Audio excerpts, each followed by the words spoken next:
My experience of co-hosting in collaboration in Cambridge was actually quite interesting. I had a really enlightening time. I felt that I had a much deeper understanding and appreciation of what other people were thinking, because I gave myself time to consider it. And I think that's probably been the biggest change for me in my mindset, and actually realizing that when it comes to trying to find consensus, you can't steamroller in with your own point of view. It's really important that you step back and say, across this whole system of individuals who have an interest here, what do they think? What do they want? How can I adapt my view to fit more closely with theirs in order for us to move towards a common goal? And I found myself increasingly using this not only sort of within the build-upon process, but also in my own organisation, to actually realise that to find the right outcomes, you have to understand the type of alignment that you want to create. I think that's probably been the biggest shift for me. I would say, of course, we did use that knowledge within our series of workshops. And that was great, because in a way we were much more aware of being, so to say, neutral, to step back a little bit and to facilitate dialogue and to allow everyone to count and to influence the dialogue to get on final outcomes, shared outcomes. We were much aware of the importance of everyone's voice and the importance of being clear on the final goals and flexible enough to align the route, if needed, to reach a final tipping point, which was the crucial aim which we had. The more you are aware of the dynamics you have in cooperation and collaboration, the highest the value you get and the highest the commitment of the stakeholders.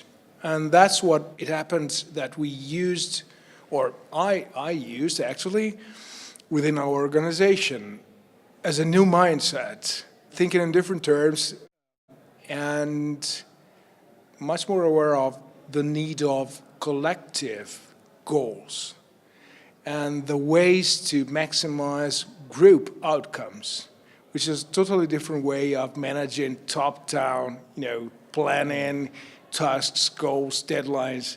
It's different. And in a way, you get much more if you engage people in a collaborative effort with the needed clarity on the importance of everyone's contribution to allow everyone else to deliver his own best. It's a totally new set of tools, which is very effective.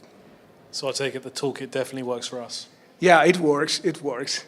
And so what was your experience in using this within your organization?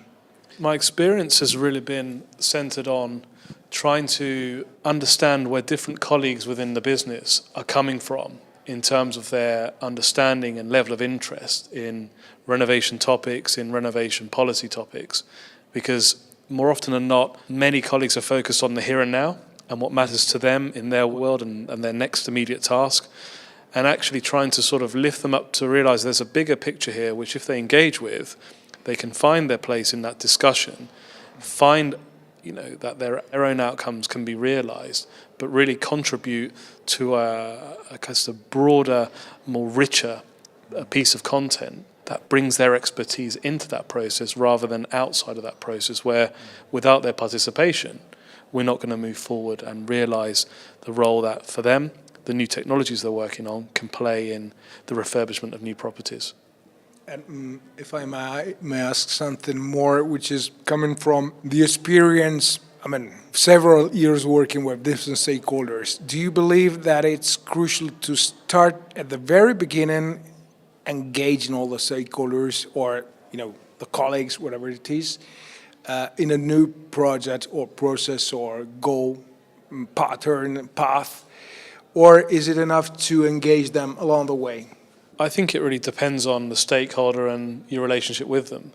But more often than not, you need to meet the stakeholder or that individual in where they are in that moment, in the right now, and really gauge where their thinking's at, and how that aligns with what you're trying to achieve.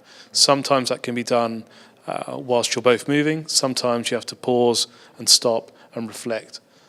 How about yourself? Is that something that you've had to encounter in trying to sort of meet someone while they're moving and bring them into the sort of discussion or your way of thinking or the goal that you're trying to achieve? My experience, and not just my direct own experience, but the indirect experience of such kind of processes, is that the more ambitious and the deepest are the changes which you're aiming to achieve, the earliest you need to involve all the stakeholders which are needed to achieve that final outcome. Because they need to know that they can influence the process along the way from the very beginning, which is co-owned somehow. Of course, it's not that easy, because you need to be able to identify and engage actively the ones which are able to promote change. It won't be everyone, of course, but the sooner the better, by far.